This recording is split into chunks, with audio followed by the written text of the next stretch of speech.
And we're back. Another episode of the Lakers Fast Break podcast. It's Gerald Gosford coming right back at you here from the Lakers Fast Break.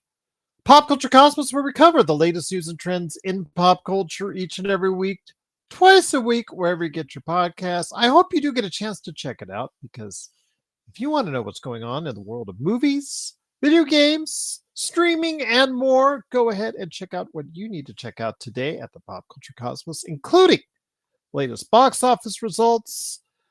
In fact, I was asked to talk as far as the Oscars as a whole, so we went into that. EA has a new co-op hit, and Hulu's Paradise as well. So go ahead and check it out today, Pop Culture Cosmos. Joe Soros here. He is Mr. Simblades. Simblades with the Y.com. Go ahead and check out his great company as well, and the video game Indie Fighting Game of the Year, now available on Steam in Corrupt, Coreupt, on Steam. Plus also as well, of course, our good friends Empire Jeff, who covers the Lakers and Dodgers. Daniel Barry Sports Highlights, yo, the Lakerholics crew. Stone Hansen, of course, also as well, Alfred Esmond, Legend, all those great folks that stop on by. Truly appreciate them doing so. Go ahead and check them out today. Please give them a like and subscribe. John Costa, Clutch Talk and Lakers Corner, and Zach's Lakers Live. All those great places, all those great things. Like and subscribe, but don't forget to like and subscribe here. We need to get to 3,000. That's our next goal. I guess all these streamers have these goals. Our goals are a lot higher than that, but let's get to 3,000 first. Let's get to 3,000 subscribers. And you can make that happen by subscribing today to get the latest notification on when we go live on the air with the latest Lakers Fast Break. And I am thinking of a devious poll to put up for my subscribers, as far as, the members that you can go ahead and become today. You can join the membership program for $2.99 a month. I am coming up with an exclusive poll on the Lakers for you to answer here coming up, so you'll be able to go ahead and check that out. Plus, I drop videos ahead of time on occasion for you, put articles, we put a lot of stuff there for you, and of course the emojis, which you're seeing right now on the chat. Go ahead and check it out today. Become a member, like and subscribe, do all the good stuff. It is truly appreciated, and it helps out the channel right here at the Lakers Fast Break. Nick T says, good night to be on the best show on YouTube. You know, Nick, we appreciate the compliments on that. Yeah, Joe, it's so great. Nick, we always go back and forth with him on certain stuff, but you know what? It is damn great to hear when somebody gives you praise like that. It always gives me the warm and fuzzies. Yes, it does. What does not, Joe, is this upcoming schedule. Everyone, take a nice deep breath right now while you can. I don't know. Some areas are pretty polluted. Especially, I lived in LA for 25 years. I never really could take a deep breath there, but take a deep breath now because the schedule does not get any friendlier or nicer for the Lakers starting on Thursday on playback.tv/Lakers Fast Break. Oh boy. It was just determined. I heard the other day that the Lakers for the rest of the season have the toughest schedule on strength of schedule out there left in the NBA. It is no longer the Phoenix Suns. It is the Los Angeles Lakers. Oh boy, oh boy, oh boy. And in honor of that, Joe, they're not getting just one. They're not just getting two. They're getting 3 back-to-backs upcoming on the schedule, starting in Milwaukee and Denver, Phoenix, San Antonio, and then if they haven't seen enough Milwaukee, Denver, they get Denver, Milwaukee after that. So with LeBron, Rui, Jackson Hayes, DFS, out to varying degrees. Hopefully some will return sooner rather than later to the lineup. It's becoming quite concerning how long this free fall, which is now stands at 2 games, might last. I've got the man here today, Joe Soro, who is in the midst of creating his own awesome channel and experiment is here to go ahead and discuss that. Joe, great to have you here. I know someone in the chat the other day said I'm depressing, blah, blah, blah, blah, blah. Like the old days when we used to tell people really how it is. We still tell people really how it is. But lately we've been more positive, whatnot. But since these injuries has happened, I have to be realistic. The schedule is what it is. I'm trying to find some sign of positivity for us, some way through to get out of this mess somewhat unscathed. Yeah, you do have a tendency to do that. I'm not gonna sugarcoat it. Well, you usually do it with a whole bunch of sprinkled in and a whole bunch of F words in there. The only So. the only difference is this time you actually have merit because half the team is debilitated. The thoughts that have been going through my mind today and yesterday, because of just in general, some of the big stars in all sports have been hit with some really, really crazy injuries. Garrett Cole is out for the year, and there's word that Giancarlo Stanton is going to likely be out for the year. Michael Grove, who's a pitcher for the Dodgers, he's out for the year. Although I predicted that before it was actually official yesterday, I think it was. I think the question I have in my mind is what is going on in sports? What's really going on in sports where I, you have the best medical attention, the best medical doctors, you have the best nutritionists, you have the best rehabilitation people. What is going on in sports that is creating the weak soft tissue, hard tissue injuries? I think that's something that I'm really curious in finding out what the cause of this is. The baseball, there's somewhat of an understanding on why pitchers are constantly getting injured and having to do Tommy John surgeries because there is different velocity that's in this day and age in terms of pitching, movement with velocity, movement with velocity with a pitch count, and then you sprinkle in the fact that analytics have allowed batters to hone in on exactly what you're doing even in game so that you're not as productive later in the innings. So it's really weird. Basketball is the one where it's kind of weird. Football is always going to be a problem because it's football. But what is going on with these injuries in basketball in that this is it's not a physical game anymore. It's essentially running back and forth and shooting jumpers. Kind of similar to some degree on how the 80s used to be, except it's more 3-point versus mid-range. Is it just them being soft? Is it them not really taking advantage of the resources they have? I want to know. There needs to be some kind of investigation in this to figure out what is going on with NBA players and how they're not able to last. There are always going to be injuries. There were injuries before now, obviously, the players, but it's not just a handful of players anymore. It's everyone. Everyone is getting injured on every team. Every star is getting injured in some capacity. I don't know if there's something I'm missing. Am I missing the fact that maybe the running back and forth is heavier now than it was in the 80s? Is that what it is? Is the money that they get paid making them more lax, not as tolerant to pain? These are things that I really, really want to know. I wish I had time to go talk to Commissioner Adam Silver and say, "Hey, look, I have an idea here. There's something going on with your league that's not really making a lot of sense. It makes sense in baseball for pitchers. Makes sense in football, always will, because football is a very, very dangerous sport.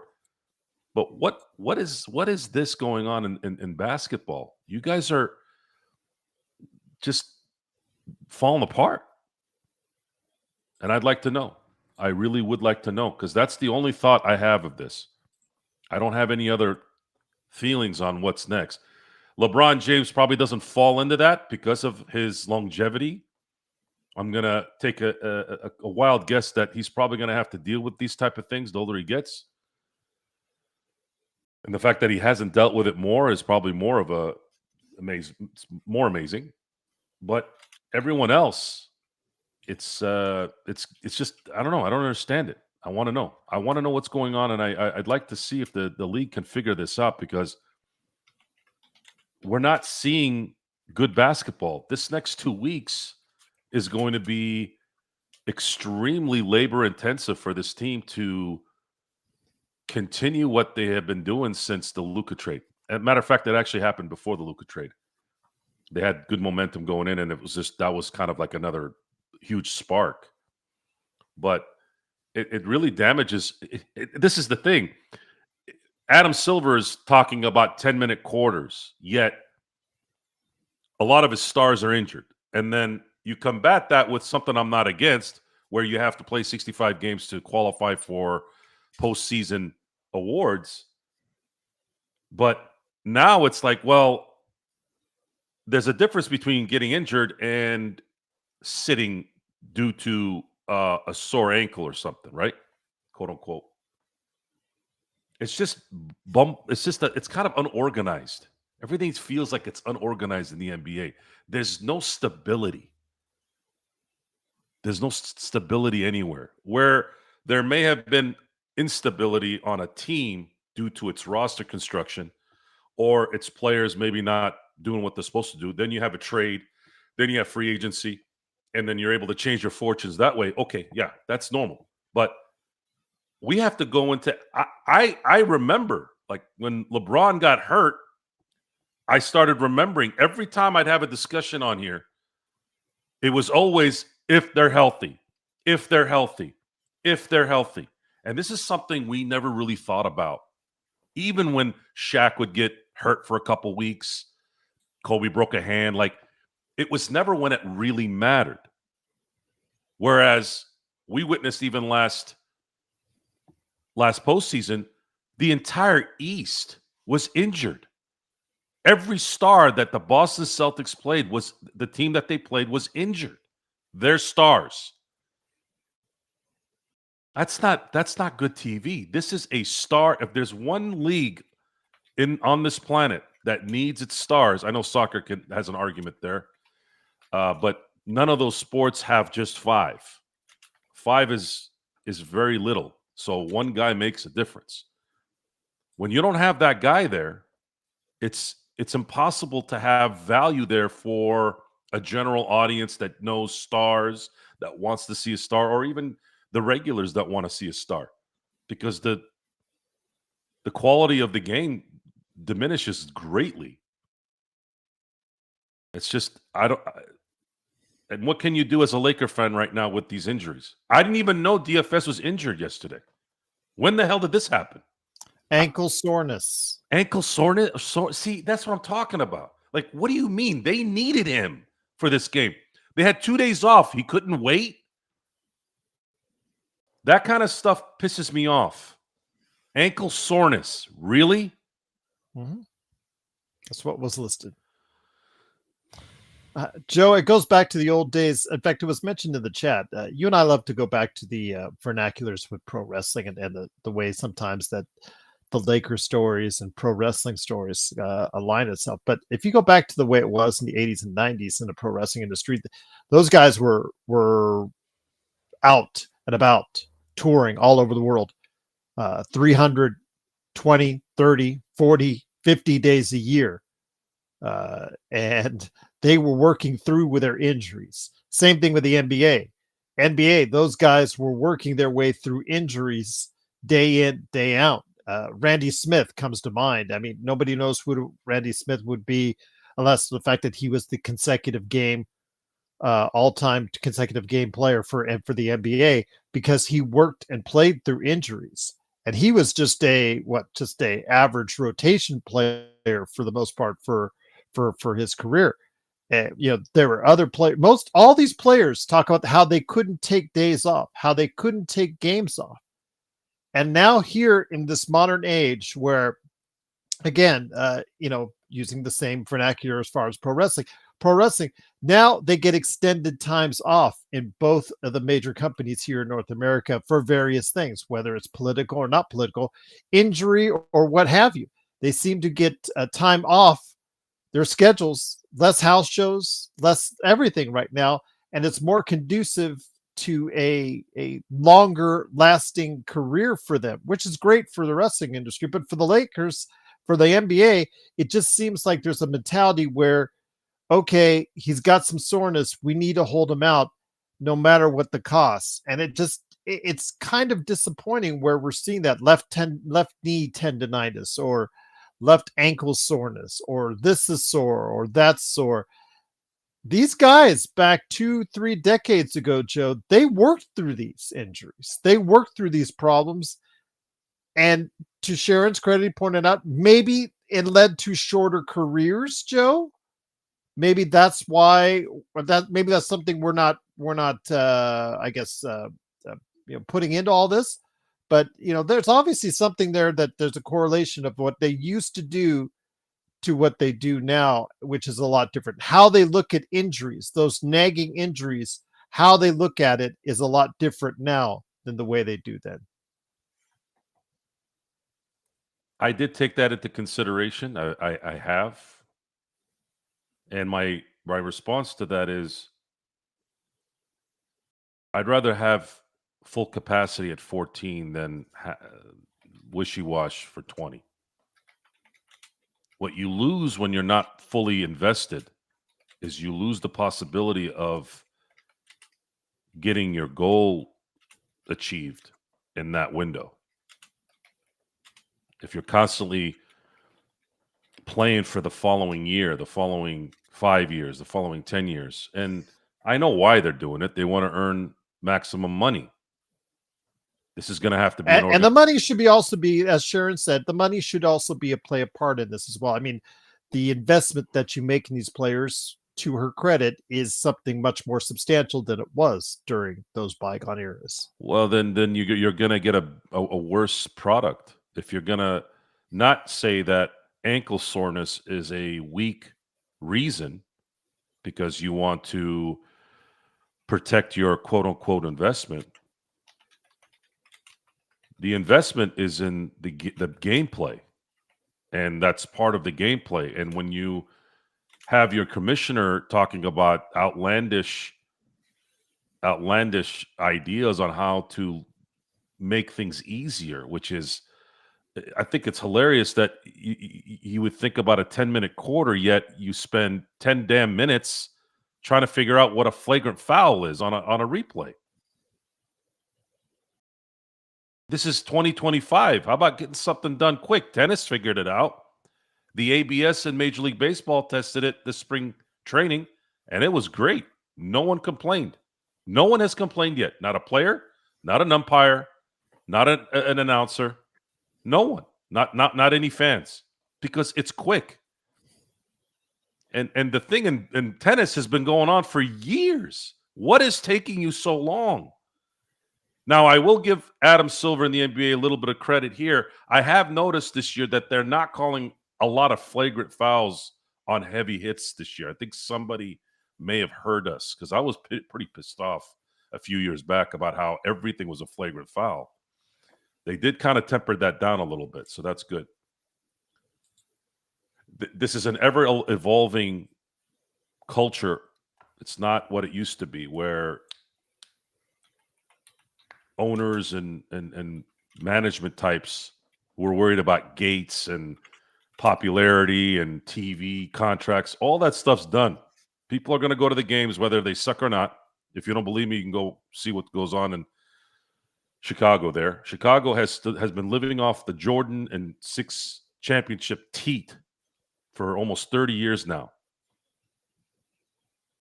Dallas had the highest capacity in terms of fans last year. Those aren't necessarily the Lakers, the Boston Celtics, the San Antonio Spurs, or the Golden State Warriors, which you could argue are the 4 most dominant teams of the last 25 years.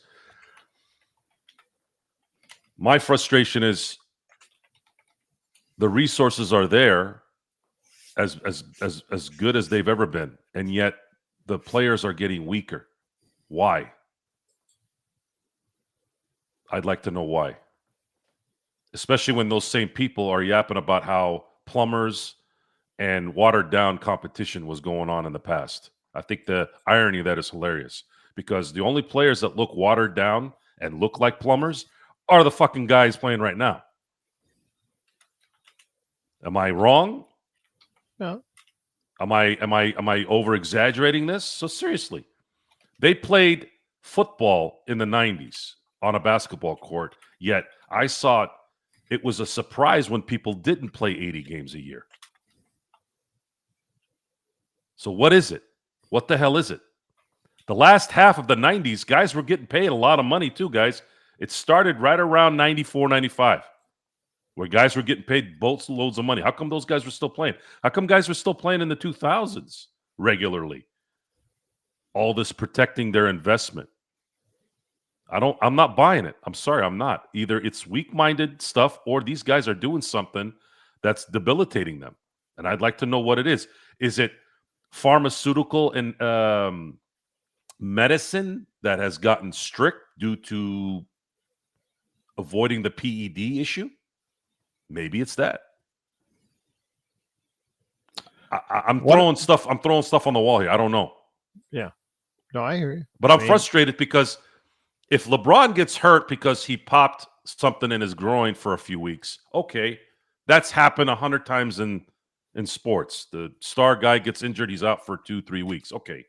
But the fact that they went into the game yesterday with half the goddamn team gone, and I didn't even know. I mean, I'm sorry, guys. Sometimes I can't get to the radio. I can't keep fiddling around with my phone. Sometimes I have to sit my phone down. Otherwise, my eyes will burn from continuously looking at the phone. And all of a sudden, DFS is not there. We knew Jackson Hayes wasn't going to be up there, but I strongly believe if you had just one damn guy that could play some defense last night, they would have won. And those type of things piss me off. The little things matter. And I think that's probably the biggest thing that pisses me off about the current culture of anything. The little things matter, guys. One little thing. Yes, DFS would have made a difference because he has this particular skill set that they would have needed last night. Someone that can actually guard somebody instead of having open threes all game long. That's where I stand on that. Joe, I want to take you back to a comment that was made on your show last night. By the way, you and John did a great job last night. I was watching on YouTube along with everybody else. Just truly, thank you for stepping in on the post game on that. But you two did a great job. But BJS3426 said, let's not focus on Rui being injured a lot. There are some of the bench guys who have who are hurt for almost half the season. Just think about playing like Kyrie, who will be out for the rest of the season. If the Lakers would have been fortunate enough to get another big man, so AD could have been large forward with LeBron, small forward. Okay. And the bench would have been healthy. It might have been a different story. I don't know what large forward. I'll just say power forward. How about that? Now LeBron had to take his body and play every spot on the floor. He is worn down, but he has never made silly excuses stop him from giving his all. Even when he comes back, I see a storm coming with the Lakers. So sad.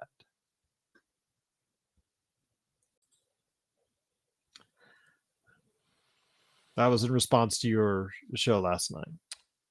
This was where was this on the YouTube post?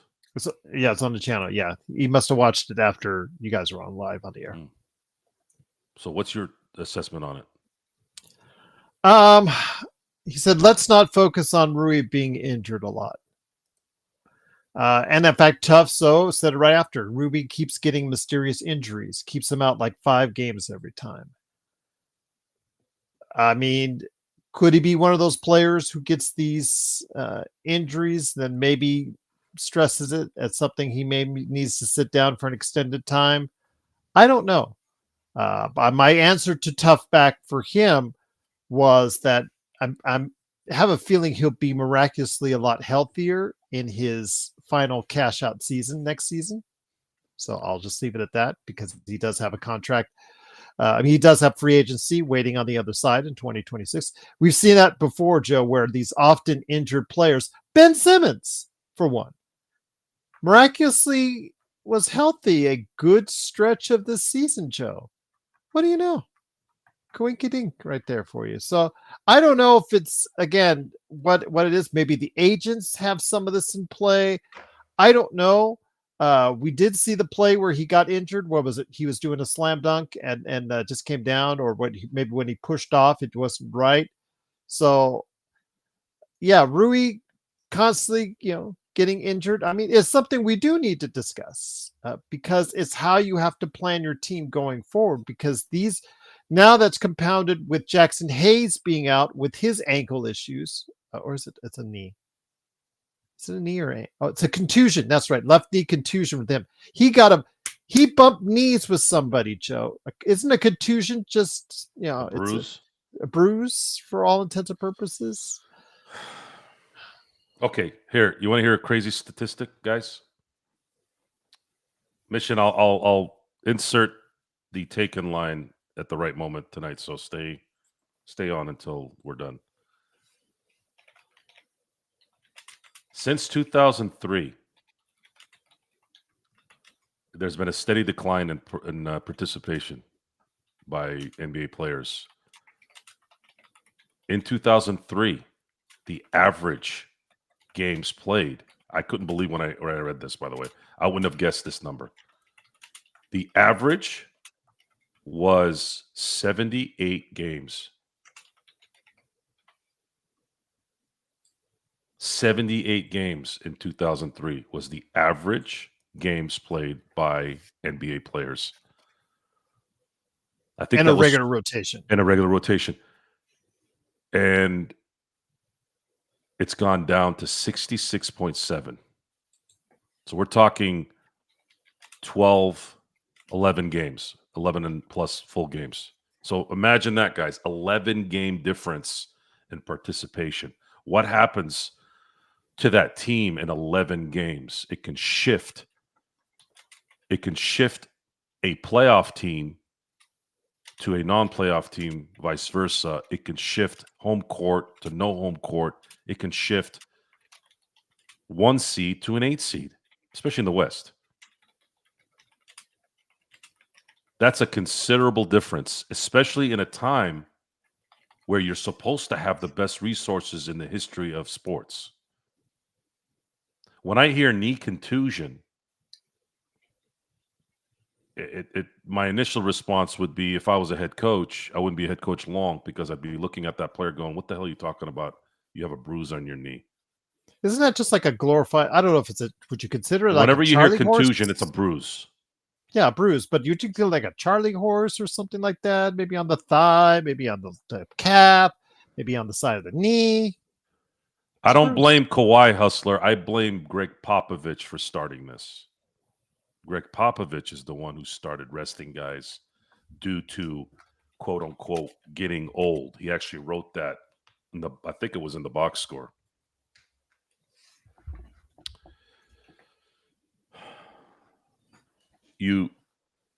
What that does, and see, that's the thing that bothers me about guys like Greg Popovich, and I hate to kick him while he's down here. I know he's sick, but this has nothing to do with him being sick.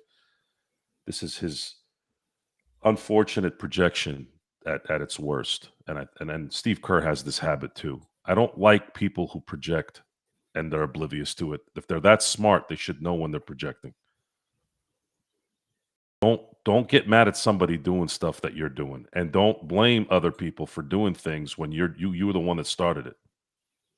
And that's something that happens all the time. It's why there's frustration with things, because of the don't do as I say I do, do as I say, not as I do mentality, where people don't even realize they're doing it sometimes, or maybe they do realize that they don't care. you started to. I'm going to use maybe a comparison that makes sense to probably more of us that haven't played in the NBA or professional sports. But what happens when you're soft with your kids? When you're soft with your kids, your kids get soft. Your kids aren't as, I guess, the metal isn't there. It's better to have them work for a living so they learn to be humble and to understand that you don't want to just have everything given to you. Well, this is the same way, and in a lot of ways, athletes are children. They act like children more than not because their entire lives they've had their ass kissed and they've been given things because people want their talent. And they have that. It's just like a child who's been spoiled. It's worse with professional athletes or movie stars, anything where there's a clear like area where there's very few people are in.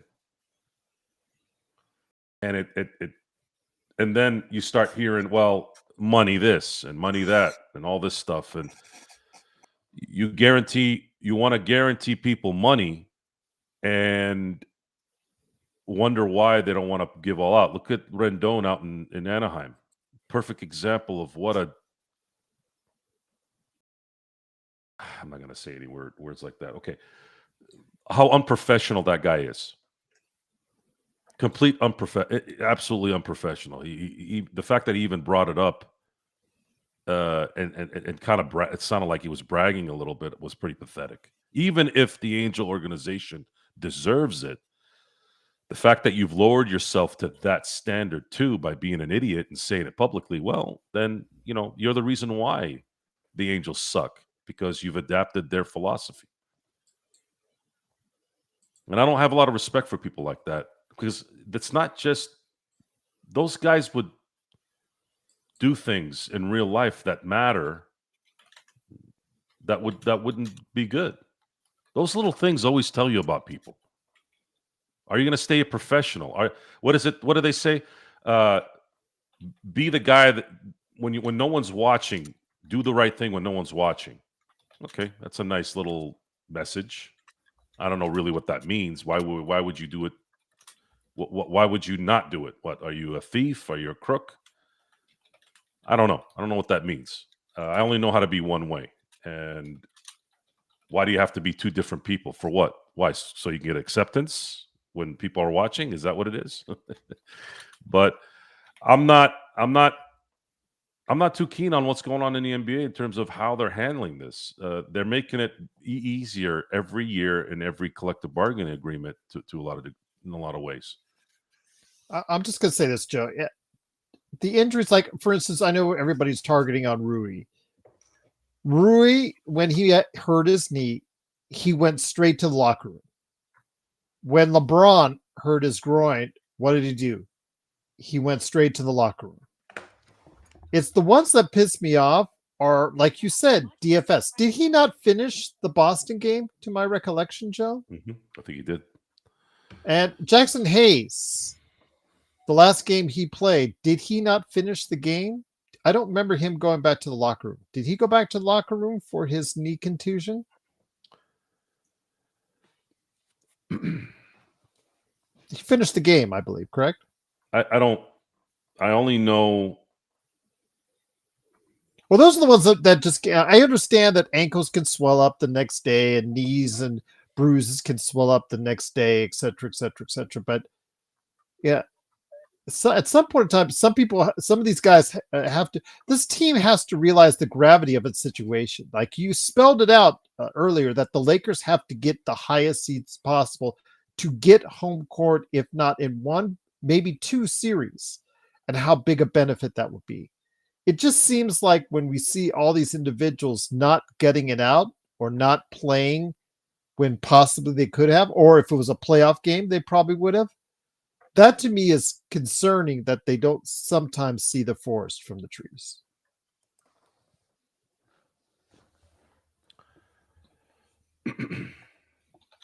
Thank you, Eric. But again, he was. I don't. This is a discussion that needs evidence to kind of really delve into. I don't know what it is. I don't really know 100% what it is, other than looking at it from what I've heard in the past and comparing it to now.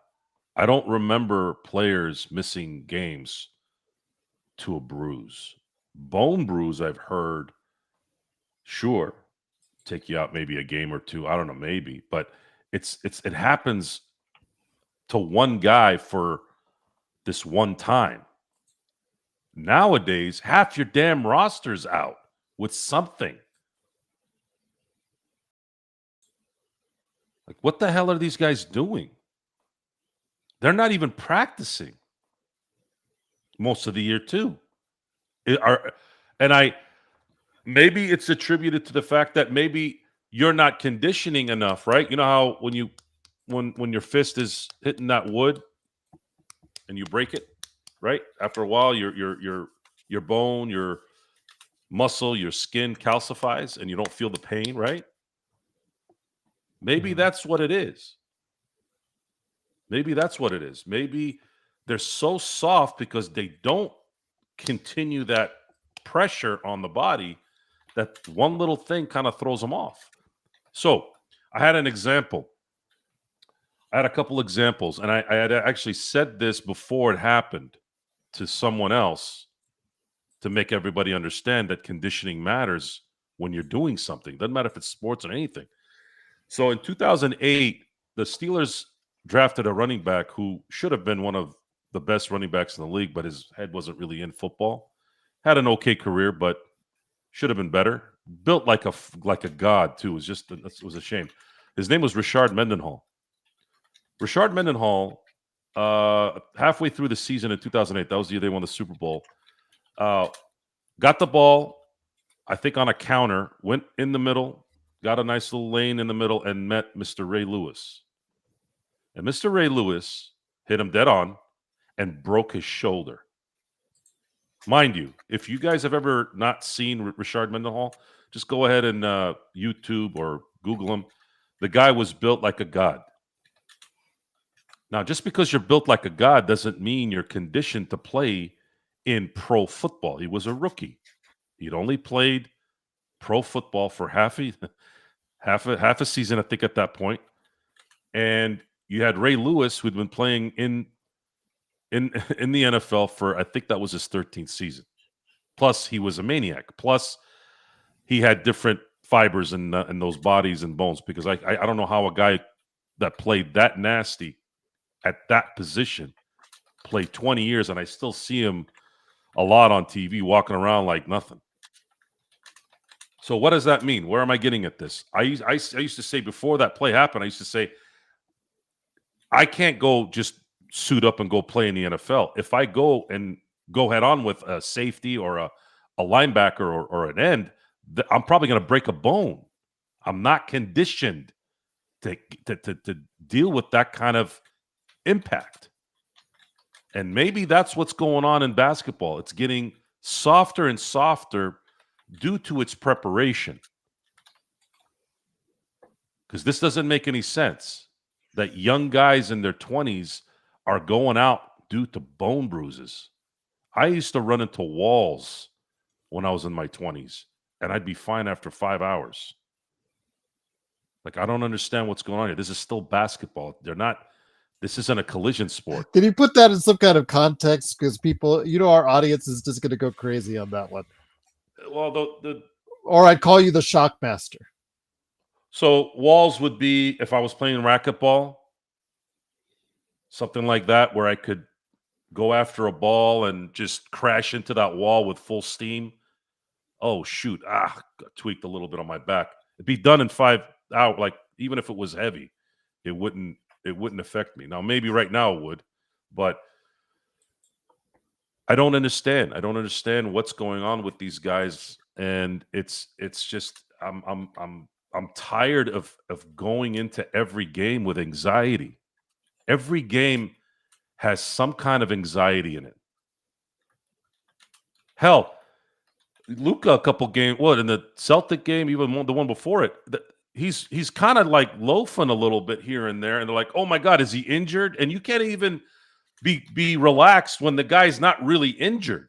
He's just walking slow and laboring a little bit, maybe from whatever. And we're like, oh my God, is he going to be out for a month? Like that's a constant worry nonstop with this thing. It's really frustrating. It's just like with the pitchers in baseball. You're just waiting for some announcement that they're going to be out with Tommy John surgery. I mean, shit, the last 2 years has been horrid. I don't think that's ever going to happen. I think the luck of that has to have changed at this point. How do you lose almost every pitcher that has any value 2 years in a row? Is that likely to happen 3 years in a row? Based off their acquisitions, I don't think so. But it's just the fact that you still have to worry about it. You don't know. The percentages say that you'll have 5 starters right now, and 2 of them will be out by the end of the year. That's sad commentary, but that's what it looks like. But it's tough. It's tough. And this lessens the ability for teams to be great unless they're really, really stacked. And they'd have to be stacked based off of what? Well, they'd probably have to hit on each draft pick in the first and second round with players that are going to be instant role players that benefit the team. Because they're making it even harder to acquire talent in the summers when the mid-level exception sometimes was a very key component to a team that has just won to continue to get better and have a chance to win it again. I was thinking about this, and again, it's the Lakers Fast Break Snack Pack, everyone. Truly appreciate you joining us. Thameless said Walter Johnson no longer exists. I was thinking the other day about, the injuries for the Lakers and whatnot, but also the injuries. I think Garrett Cole, when I heard that injury. So I'm thinking to myself, these guys go through Tommy John surgeries like, they used to go through knee arthroscopic injuries. It's just like, oh, how many TJs have you done? Oh, 2, 3, what have you. I remember the days of Nolan Ryan. Nolan Ryan, one of the things, okay, all-time strikeout king, et cetera, but his durability, Joe, I mean, I remarked back on it. He just had an enduring durability that we no longer see, for the most part, in sports, not just baseball, but in sports, period. And then I liken it years later to what we see with Mike Trout on the Angels, who, he was on a historic pace, and then it fell off a cliff. Just one small injury leading to another large injury, leading to another season-ending injury. He cannot stay on the field for any length of time now. And it just takes me back to, Thameless said Walter Johnson. I would say Nolan Ryan. I don't see those players having the same kind of durability, whether it's because, the major investment and dollars put into it or not. You just don't see it anymore. Well, Nolan Ryan had a unique windup and delivery. He used every ounce of the power below his waist that you can use on a pitch. And that showed in his longevity. 27 years, it showed that he didn't put the stress on his shoulder, his elbows, and his hand as much because of it. That's another one. YouTube Nolan Ryan pitching, and you'll see that you don't see too many pitchers that can unload from the waist down as well as he did. And the big change in baseball too is hitters may not hit for better percentages, but it's the analytics have allowed any hitter to be effective the later the innings go against whoever's pitching. And you see more guys throwing. There was a time when if you could throw 95, you were a major league baseball pitcher. Now you need to push it to 97 to 99, and imagine 97 to 99 with velocity and with movement. It's a lot of stress on the body, a lot of stress on that arm. Okay, to add more stress, they're checked for substances. They can't have anything remotely close that would alter that ball with any kind of material, right? Oh, and by the way, they also added a pitch clock. So everything has been sped up for the pitcher. The pitcher has to throw a dry baseball, when back in the day they could maybe put some substance on it to kind of make it a little less tight on your hand. That way you can kind of throw it with some smoothness versus some roughness. So add all that and keep adding it. And then the batters and the analytics after the third time around tend to hit pitchers, no matter if they're aces or not, tend to hit them well once the sixth inning hits, once the seventh inning hits. It's a lot. There's a lot more explanation on why that's happening in baseball. How do you fix it in baseball? My only thought in baseball was maybe make the ball softer so that it's harder for the ball to get out the park. But there's that balance in baseball. Do you want more runs? Do you want more home runs? Because people want more home runs. That's an argument that can work both ways, so that you really can't. I'd say the future is probably what EJ and Empire Jeff said. I think is probably coming, where they're going to have dual starters. You're going to have one starter that does 1 through 4, and then you'll have the other starter do a 5 through 8, or maybe a 5 through 9 if they're pitching well. That might be the future of baseball. You will probably never see another 300 game winner probably after Justin Verlander. After Justin Verlander probably gets his 300, that's why he's still playing.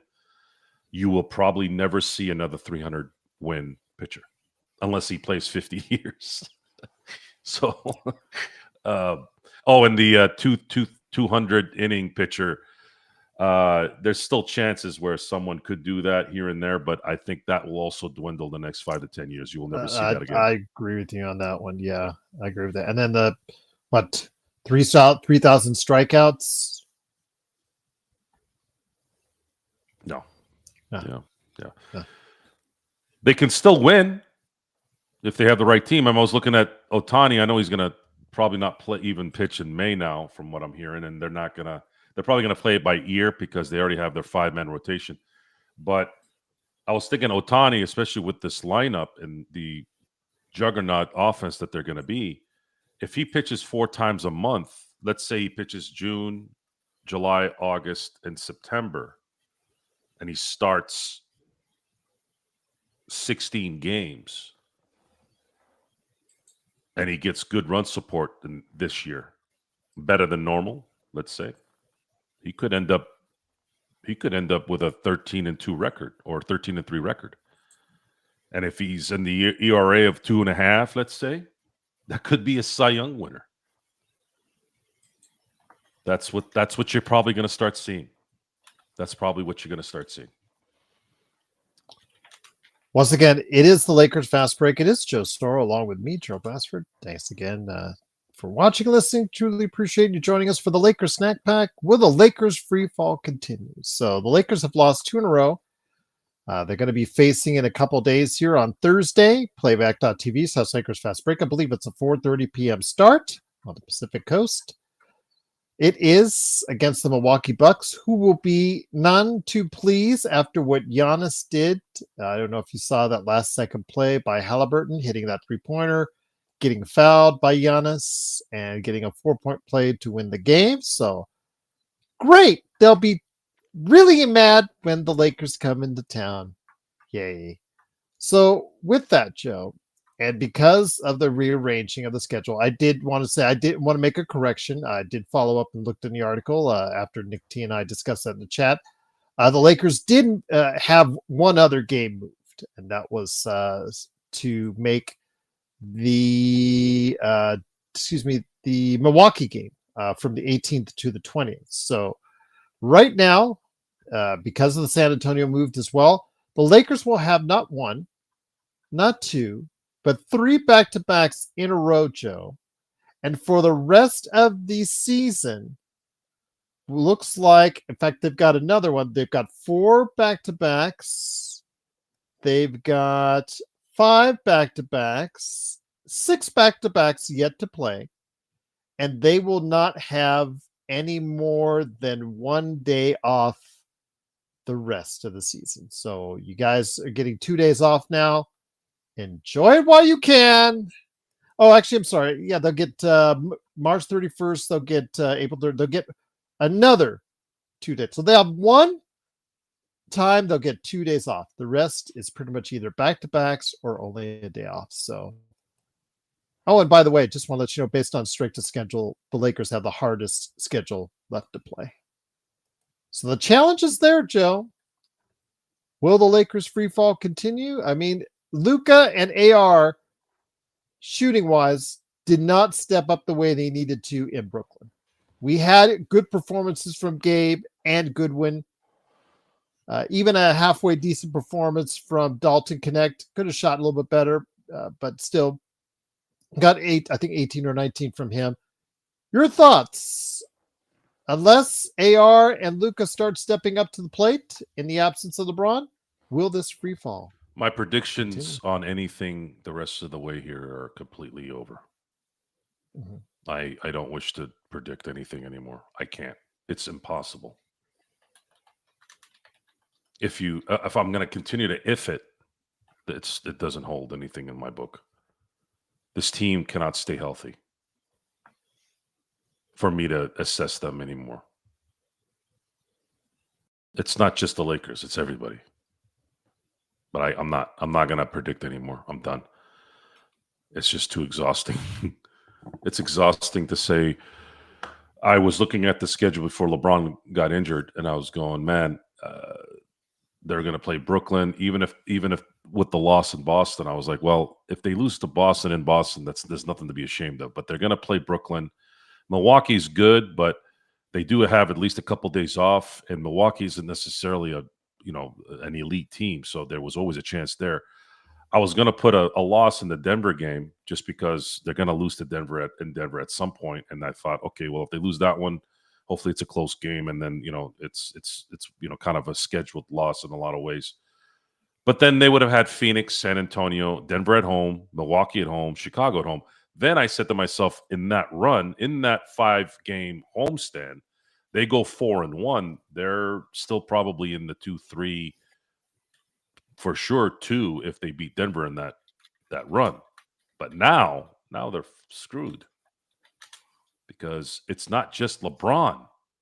You're already hurt from the big position. You can't afford to not have Jackson Hayes, and then you factor in DFS, who can guard bigs too, and perimeter guys. Come on, like that last night was I didn't mention it on the show because I wanted to kind of focus on the hosting and talk about the game, but I was pissed off, man. I was really pissed off after I got off the air. I was pissed off when it really settled in on what the hell were some of these guys not playing. Why was DFS not playing?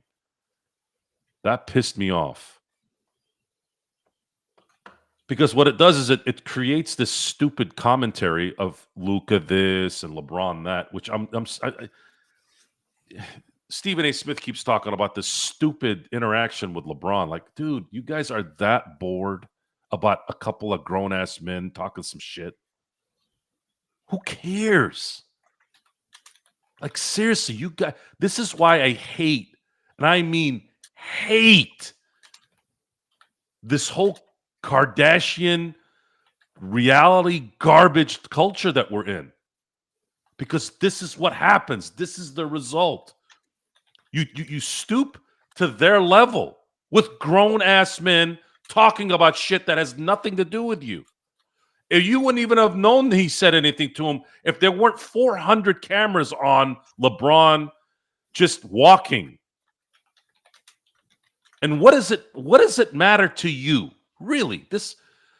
What is it with people jerking off to this kind of stuff? Seriously, I'm being serious. What does it matter to you if he's talking to some other guy about some subject that involves his kid or whatever? It doesn't pertain to the Lakers. Why do you care so much about any of this? Wasting time.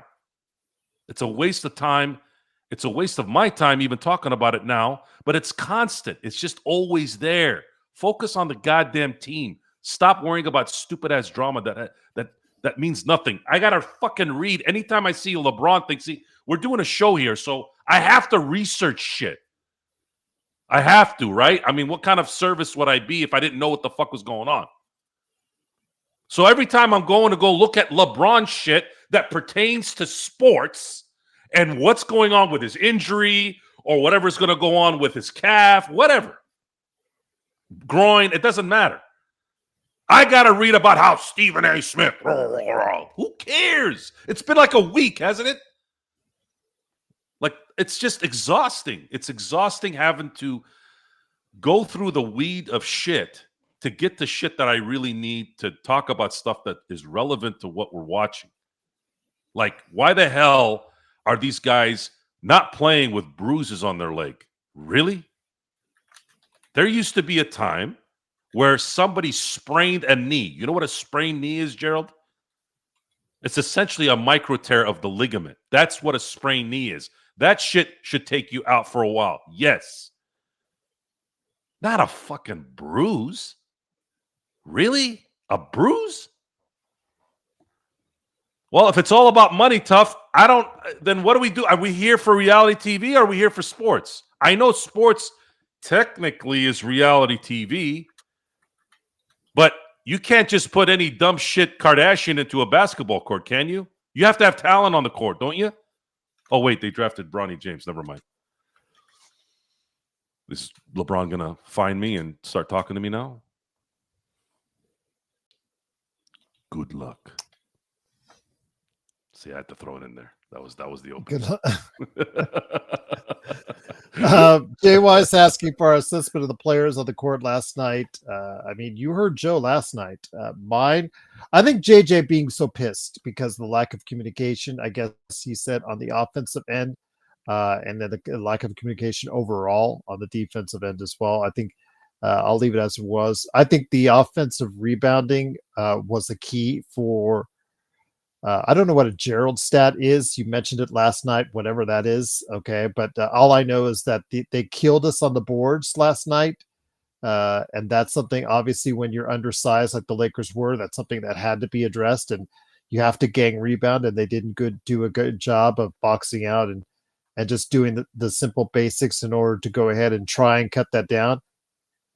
That to me was, I think, a big key. Then obviously also as well, Luka and AR and Luka. When LeBron is out and those two guys are essentially the offense is running through those two. Those two have to get it done. And like you said, you talked about the double teams right over half court that they started doing really, really, I guess, repeatedly in the second half. Per se on Luka. AR has to bring you a game if that's the case. He has to play a good game if that's the case, because he is being left open or being able to go ahead and do the things he needs to do as far as being able to drive, go ahead and become that secondary playmaker, because Luka has to give the ball up. That was just disappointed overall in both those guys, but AR specifically, because AR had the chance to go ahead and go off and didn't do so, Joe. Yes, and this is something that has to be resolved likely after the season, just because of roster construction. It's going to be very important, from my view, to make sure that if teams like the Celtics, who have the equipment, meaning the talent to have two perimeter 3D players, Jaylen Brown and Jason Tatum are 3 and D guys. And they're very athletic, extremely athletic. That's why they're good.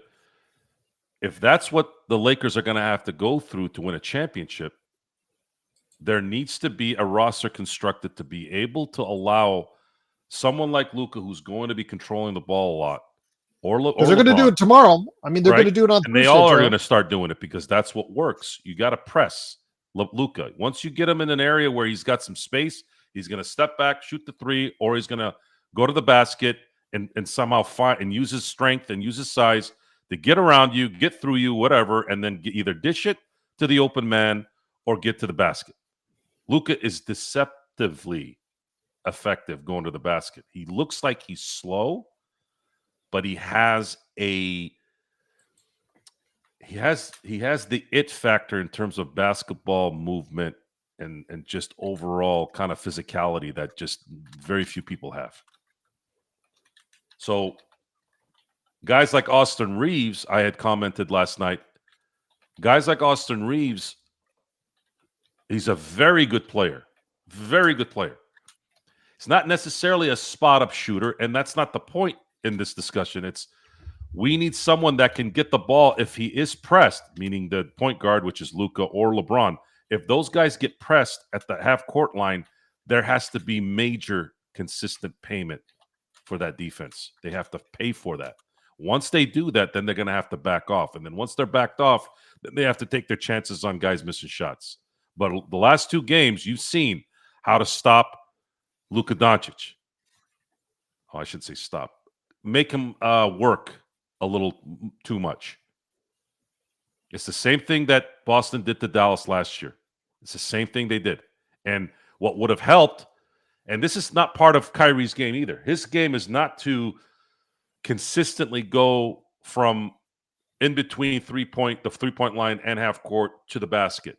That's, in my view, from just understanding basketball and how to kind of adjust to what's being done, is you got to find someone that can get that ball and be a threat to get to the basket because of that press.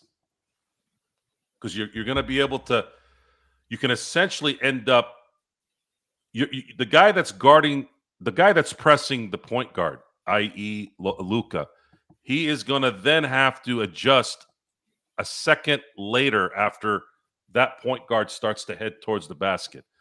The faster that secondary player is in getting the ball once they start pressing the point guard, that is when things start to collapse. That's when it opens up the perimeter. And if they don't, then the guy's going to have a free reign one-on-one to get to the basket. Because if the center decides that he's going to stay there and block the shot, then that means there's somebody open on the corner. So it's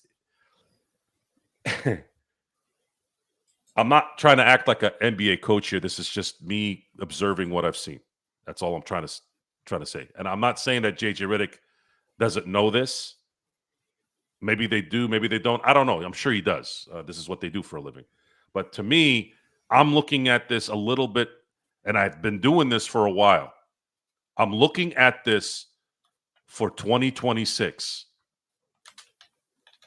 2025, of course, we're going to watch, see what happens. But my excitement with what has happened since February 1 is the fact that there are going to be so many options to putting this thing together now to where they can start competing for championships and have roster construction meet what their star player or star players are going to need. And of course, these adjustments are going to be important to the longevity of Luka and the longevity of the game-by-game physicality and the game-by-game mental fatigue on Luka. Luka's calf, why was it always being tender and things like that? The guy is heliocentric, right? Isn't that what Stone said? And that's what Sean said. When you have that much control of the offense and the ball, he's the Peyton Manning of basketball. That's what he is. I don't want him to be that. I want him to be more like Tom Brady. Tom Brady, sure, arguably the greatest of all time, has a lot of power in what he does, but Tom Brady deferred too. It's something that a lot of people don't talk about with Tom Brady. Whereas guys like Dan Marino, guys like Peyton Manning, they were always calling the shots 30 out of 30 times. Sometimes that's a detriment to that player and the team. You need to somehow defer sometimes. Chicago Bulls before Phil Jackson. What did Phil say to Jordan? Paxson's open. MJ, Paxson's open. MJ, Steve Kerr's open. Get him the damn ball. What was going on when he was doing it all on his own? He was getting bounced by Detroit. So, it's a lot of stuff, and I know it's not exciting news. I know it's not something that's making you all jolly, and I know sometimes we do like a little bit of drama. I'm a guy that likes to watch movies with some drama and some TV shows. I get it, but there's really nothing to be. There's nothing. There shouldn't be any focus on that. I want to enjoy winning championships as a fan, and I'm so happy right now with the direction of the Lakers and excited about what's coming that I want to stay in that moment, and I want to make sure that we can convey on the show that, look, this is what we hope that the Lakers can do, because if they do this, you have a 26-year-old and future MVP that's going to be kind of being the captain here for this, and it's very, very exciting. And whether LeBron stays there for another year or two, whether LeBron leaves, either way, the Lakers are going to be in a very good position to continue to be viable. And that's a good thing, because that was not the case before February 1, guys. The more AD was a Laker, the less his value would have been. You would have never gotten the value you got. It looks like at this point, you would have never gotten the value that you got from AD than what you got February 1st. Not even close.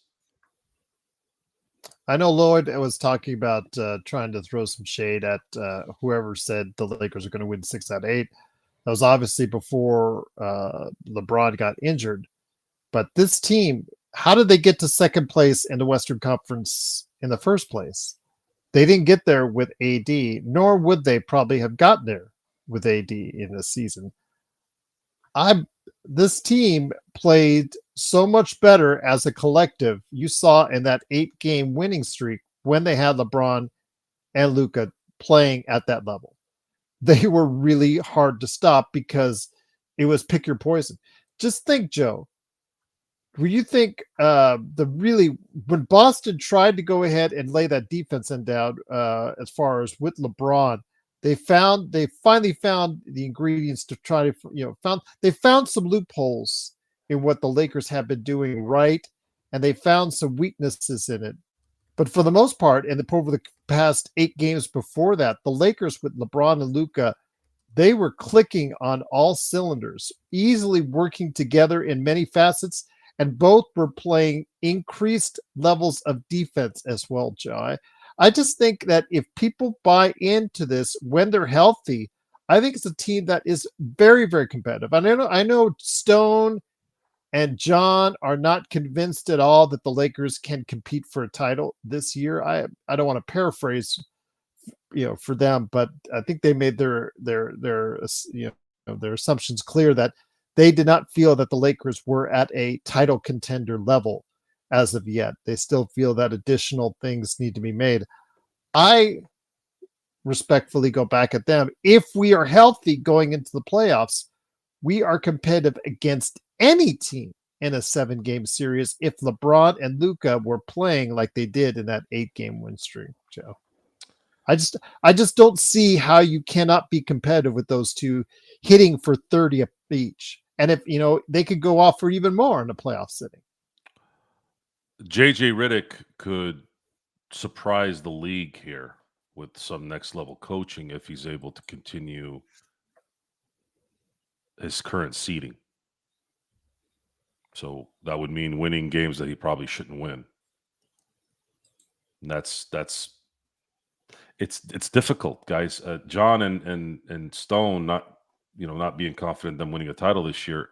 I don't know necessarily if I agree or disagree. It's still in the middle for me there. I don't know because I don't know who's going to be available anywhere. I don't know if Jamal Murray is going to get hurt. I don't know if Shai Gilgeous gets hurt. You don't know anymore with this league. Imagine that. Okay. LeBron comes back in 3 weeks. He's healthy. He uses the final 2 weeks to get back into a little bit of game shape, and now he's ready. Now the Lakers get the 3rd seed, let's say.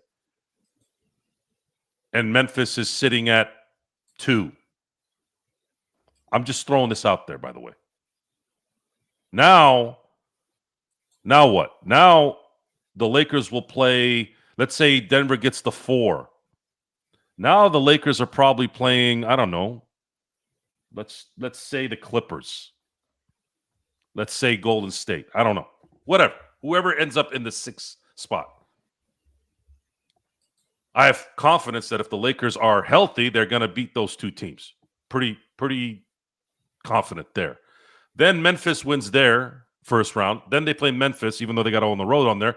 I feel pretty confident that they'll play Memphis. And then what happens if Chet Holmgren gets hurt again?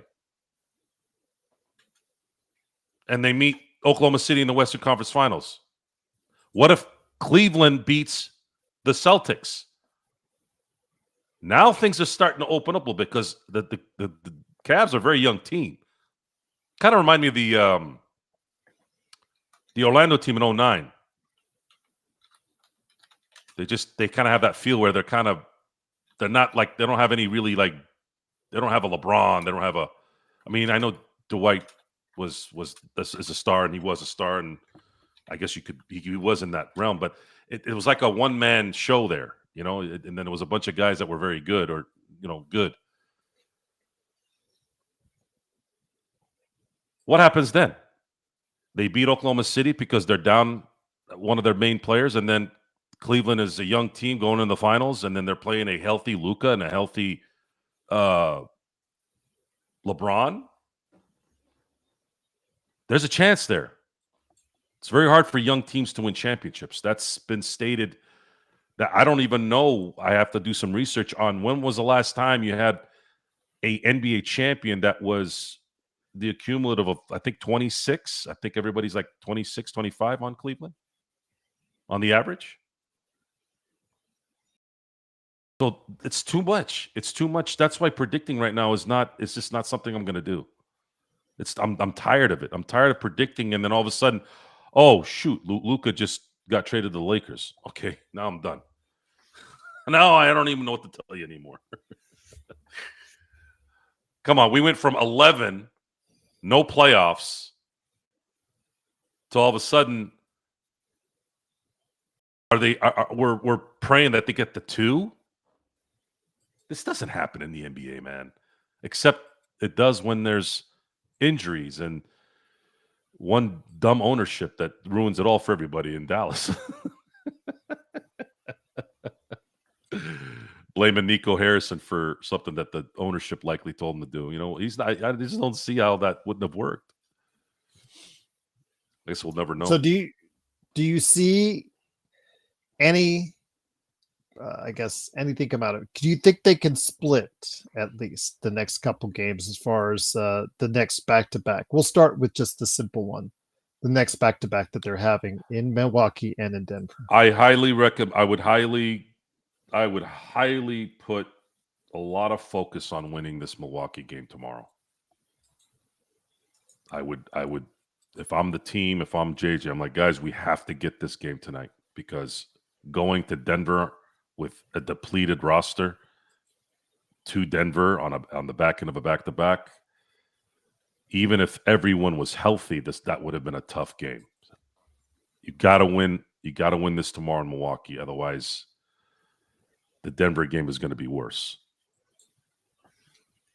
I just don't see them beating Denver in Denver again with the depleted roster. Then you have a little bit of breathing room because you get a chance to go back home. You're going to play Phoenix. You're going to play San Antonio. Phoenix has been playing pretty well this last week. They're not going to be easy, but at least you're at home and you're comfortable a little bit. And it's going to be a day game, which they haven't really been playing well in day games, have they? They've been pretty shitty in day games, so I don't know how that's going to play out either. It's frustrating. It's frustrating. These injuries are absolutely frustrating because you can't relax. Who knows who's going to get hurt tomorrow?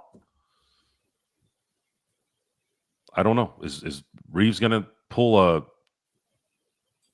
Is he going to accidentally have get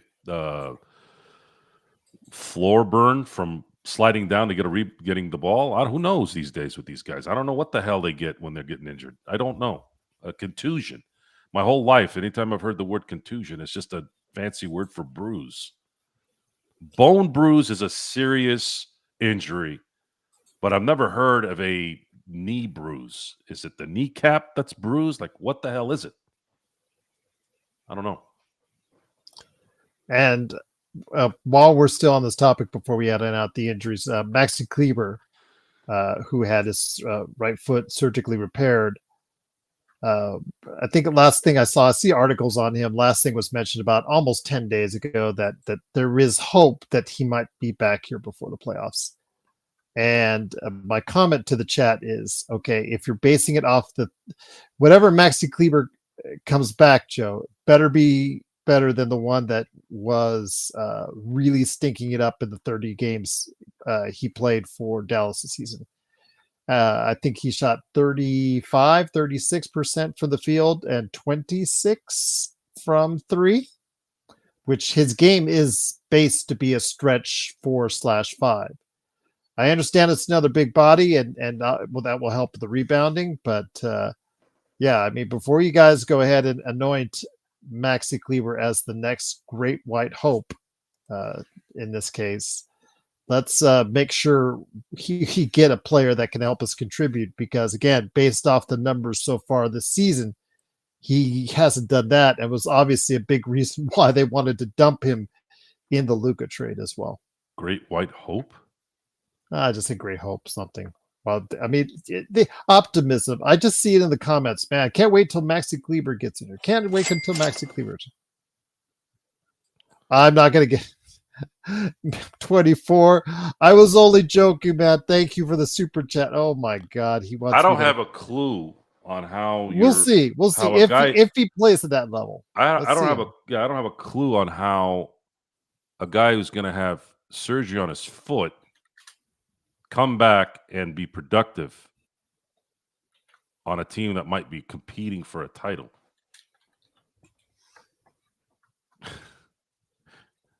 His stamina is not going to be there, and even when it was, surgery on anything on your body is pretty traumatic for a while. And you're asking him to heal in 2 months from a foot operation where you have to use your feet for 2.5 hours a night, 3 to 4 times a week. Come on, man. I haven't even thought about him. I haven't even thought about him in any scenario except getting traded in the summer because he's an expiring contract. And that was a few weeks ago. And he's become one of those players that you talk about where at least the last 3 seasons, he has become a declining, I guess, presence in Dallas. He's been injured. He has 37, 43, and now to date 34 in his last 3 seasons. The last time he played more than 70 games was 2019-2020. So he has had some injuries over the course of his past 5 seasons, and his numbers have gone down because of it as well. I mean, again, right now, when he left, Joe, he was shooting at 26% from 3 and 38% overall. I don't know. I mean, again, I don't want you guys to have those. And again, Mission 24, thank you so much for the super chat. Very kind of you. And for the MK jerseys, what's that? He was joking that because I stated in the chat that he's not. We'll have to see how it is. Did you shake him down for this money? I did not shake him down for his money. I did not ask for this money. Did not ask for it. All I stated was that if you guys, we better not put too much on a guy who was, up until the point where he got injured, was having a miserable season. Miserable, to put it kindly. He was a throw-in for this trade because they wanted to get rid of his salary. Yeah, that's fine. I get it. I don't. Guys, I, you it guys, doesn't. okay. Thaywin says we need to believe in something. If it's Kleber, No, so be it. no. We don't need to. No, Guys, you can't believe in things just because you want to believe in it. There's only one way this works this year. Everyone that was playing prior to when everyone was healthy, I'm talking Rui, AR, Jackson Hayes, LeBron, Luca, like that team that you saw playing amazing basketball for pretty much the better part of the game winning streak. And they were beating some good teams too, by the way. And they had one bad freaking quarter again in Boston. Otherwise, they would have had they took it down to 4 towards the end of the game. I heard a bunch of bullshit where, oh well, the Celtics took their foot off the brake. Bullshit. Off the gas. Bullshit. No. You don't let a team come back with 3 minutes left down 4. If you had said they were up 25 and they let the team back in at 12 or 13, yeah, okay, I'll believe the foot off the pedal thing, but not down to 4. No one stops playing basketball enough to where they're letting it get down to 4.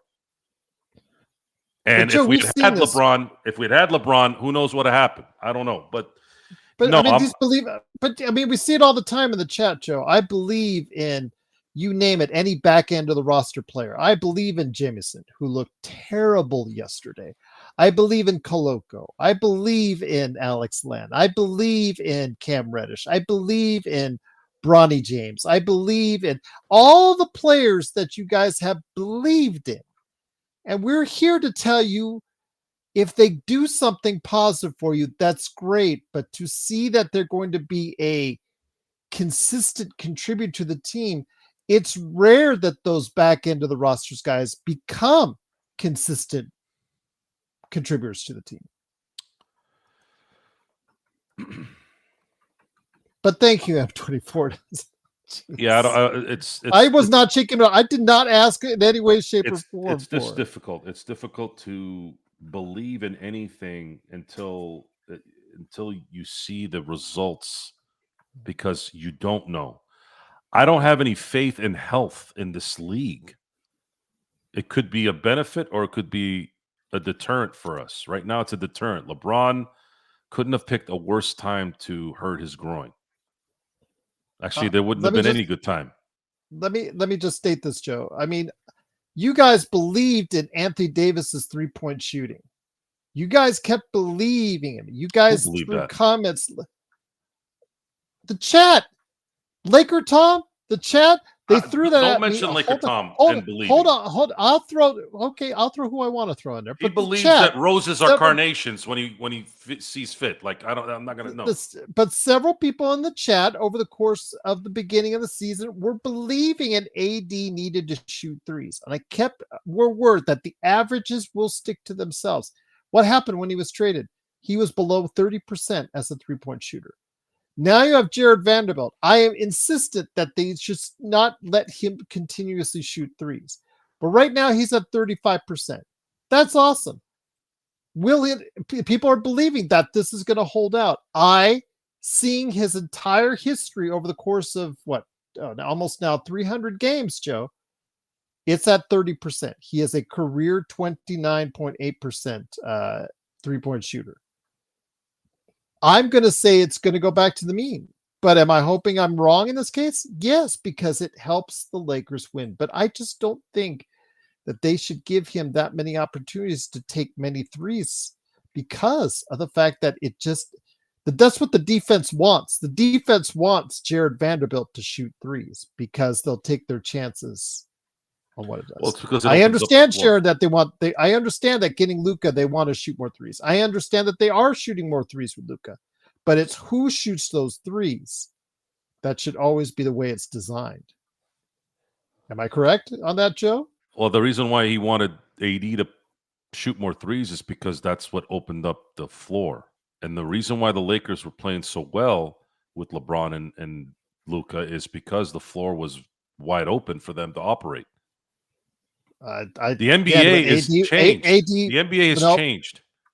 Well, I'm just saying with AD, it wasn't because they backed off of him and let him shoot threes. Now they adjusted. This is how sports works, especially in the pros. They adjusted. So now they started pressing Luka and making him work hard. So his shooting has been, he didn't shoot well even in Brooklyn, because it's constant stress. He needs to be able to get some distance from the person who's on him, but he's not. The best way to stop Luka is to try to harass him for 48 minutes, and two teams the last two times did that. That's you have to the business of being a head coach is to adjust, and then you have to convey that to the players, and you also have to have the talent to be able to do it. Obviously, you have to have talent. The Lakers have to figure out a way when they're healthy, God help me, to be able to get to bust the press in a consistent manner. The press coverage is what they're doing. They have to get that figured out. They get that figured out, and everyone stays healthy. Now things are going to get very interesting again, because if Dalton Connect's going to start shooting threes and making them, and Gabe Vincent's going to start shooting threes and making them, when you have a full roster that has all the needs that this team needs, which is every one of them. Rui is valuable. AR is valuable. Gabe, Dalton Connect, Luka, LeBron, Jackson Hayes, DFS. These guys are all valuable. Every single one of them does very important things for this team when they're all playing. You have that lineup, you have that roster playing, you're going to be able to adjust much, much better to whatever the opposition does.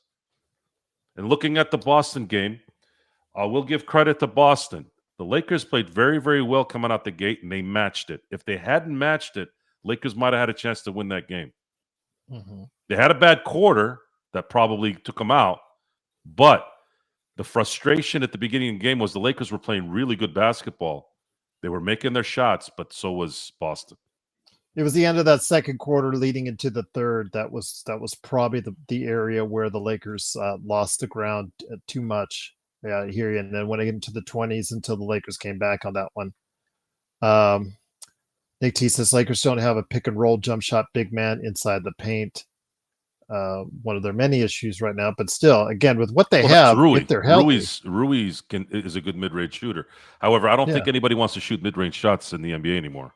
Not really. But Rui is still 42% from three or in that area, so he's still statistically one of the best shooters, which hurts even more to have him out there, not have him out there. We'll answer your question, Thameless, in a second, but I want to mention something that Lloyd, I don't know if you caught Lloyd's issue, because he said I have not. I'm sorry. He wanted Dalton Connect to play more minutes. With him, it's still a matter of defense, Lloyd.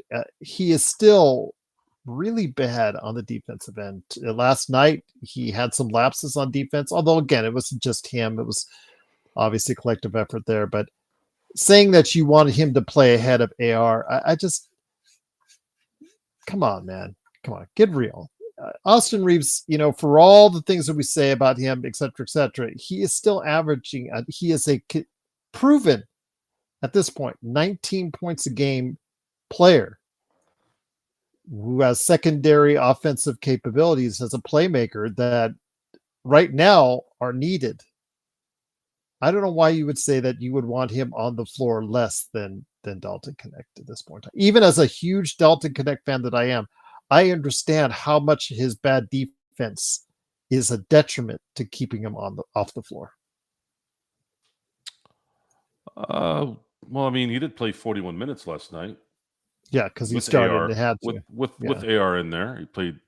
He's consistently in the 20s, and but overall, on a game by game basis, he's been valuable. I mean, he's up in. I think the Boston game, he had 9 points. Otherwise, he would have had 5 consecutive, at least from my memory, 5 consecutive games where he scored double digits. Dalton Connect is a rookie, folks. I don't know how many times I got to tell you this, especially, and he's had a very interesting year. He was this close to spending his rookie salary time in Charlotte.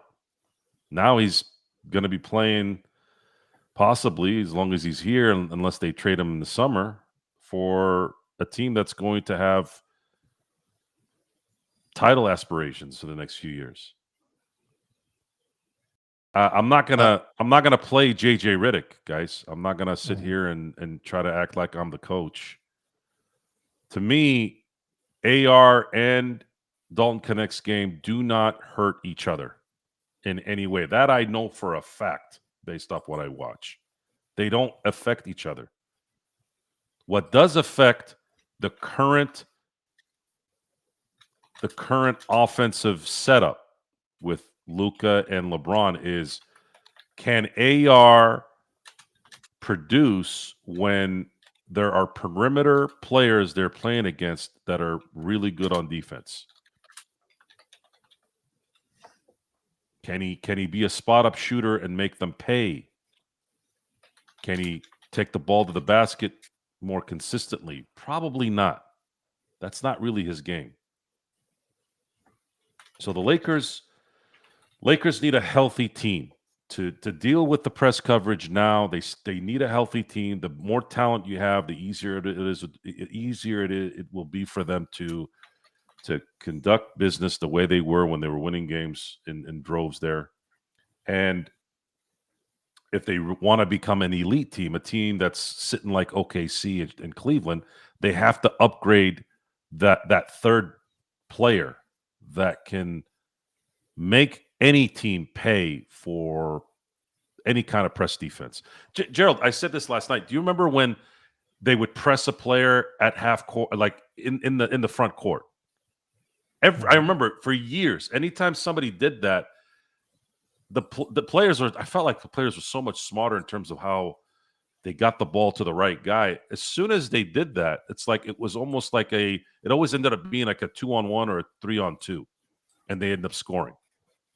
This isn't college. College will do press coverage from beginning to end for 40 minutes. Can't do that in the NBA. Talent's too good. But you see it more in this last. The game has turned into a little bit of college with bigger players, obviously. But I think it's easily adjustable as soon as you get kind of a player that can bust it. Just like a zone, you get a guy that can shoot the mid range. You can find the little spots on the court and make the shots. You bust the zone. You got to start busting the press coverage when you're playing really good perimeter defenders. It matters what happens in the East because this is not about getting to the finals when you have the Luka dynasty that's going to be coming here soon.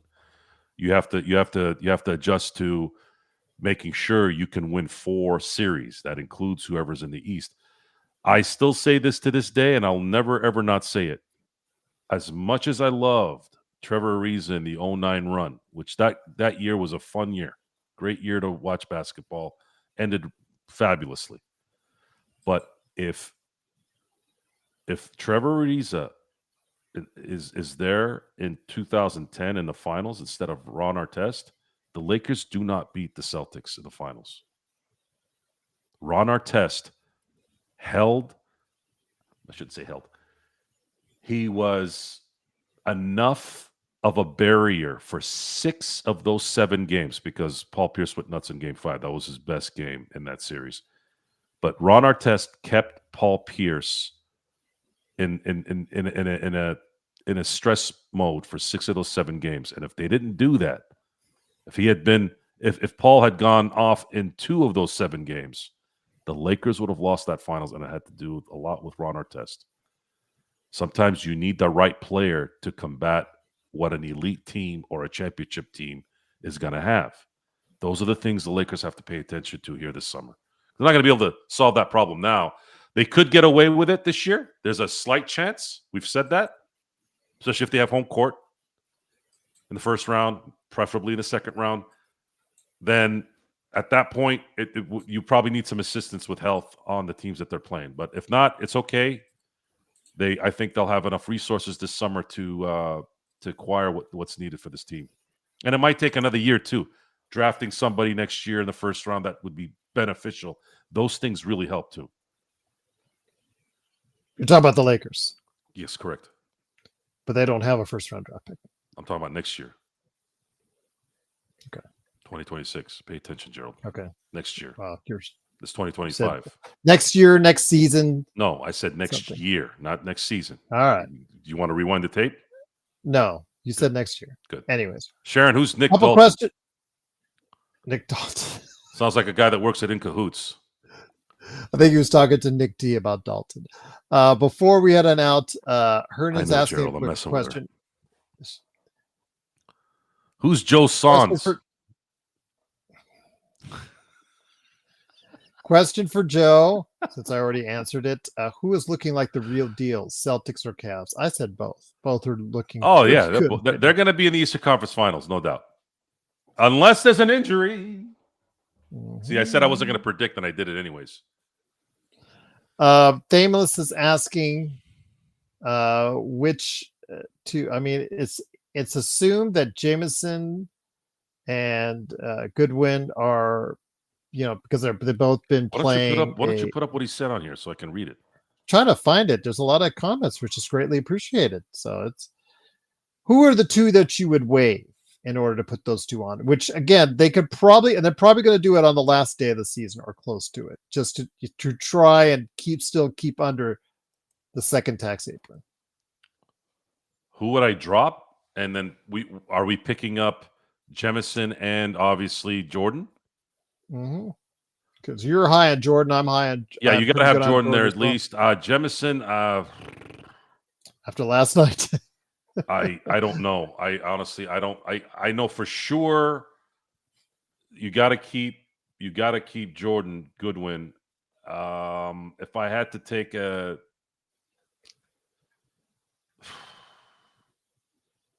I think it's probably Markieff Morris. Yeah, I'm going to do Morris and also as well Reddish. The reason why they wouldn't let go of Alex, at least for right now, unless they decide to go with Jemison. If they go with Jemison, then Alex maybe. But there's something else I said about this last night. There's something tied to the Alex Len thing. I don't know if I don't know if it matters at the end of the year, obviously, but there was I guess. Rob Pelinka and Alex's agent, because they turned down Indiana and he came to LA, was kind of like hey man, thanks for doing that for us type thing, from what I've read. So maybe they might not do that. I don't know. Lloyd, well, I agree with you. I think because of the fact that there was some guarantees involved that they would do that. Lloyd's asking, would you trade Austin Reeves for Dyson Daniels and Oyeka Okongwu from the Hawks? Probably not. Hawks.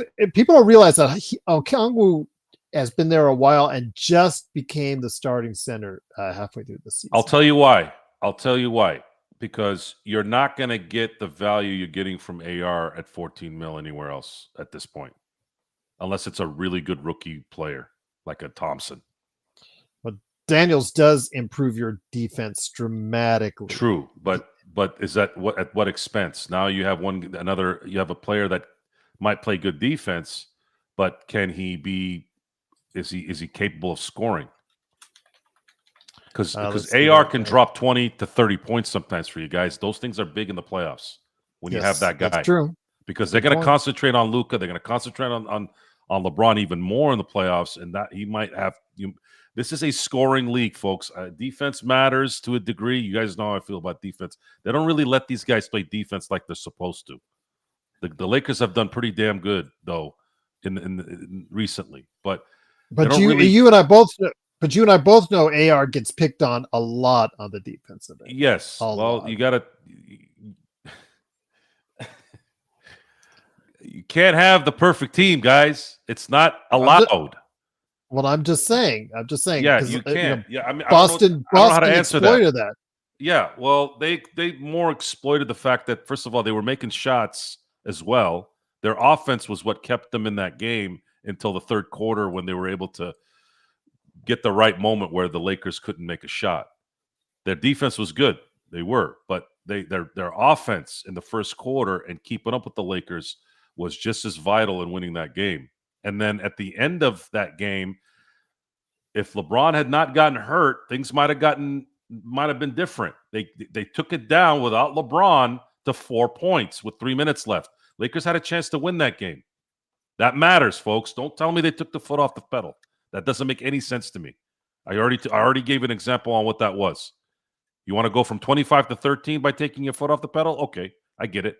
But not down to 4. That was the Lakers kind of busting them up a little bit towards the end. They were making shots.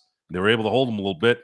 And Boston wasn't making the same shots they were making the first half and in that third quarter, which actually in the third quarter, they weren't really making that many shots. They just were holding the Lakers to nothing. Lakers only scored 13 points in that quarter, which was, if they had just scored 20, they would have won that game. So anyways, you trade AR in a package to get a third star, in my view. You have to get that third guy that's going to be, oh, wow, yes, this guy can score and he can stay in front of his man. You get that player, of course. But how are you going to get the value that you get from Austin? Heck, he's not even making $14 million this year. He's making just below 13. Next year, just below 14. And he does a lot more in that. There's a lot more than that month, that number. And why that's important is because you can still have Reeves on this team and still use the assets that are going to be expiring and your draft capital this summer to add with AR because of that salary. Why would you trade him when you can just trade the Klebers or the Gabe Vincents and go get somebody, right? So Kleber and Vincent are going to make $11 million each. That's $22 million. So then you It'll throw be in expiring next year. Right. Now throw in I mean, if you really if Dorian Finney-Smith picks up his contract, which is 15 mil, that's another asset. That's another number you can put in there and actually go get a legitimate star. Because what is that going to end up being? What, 37 million plus draft capital?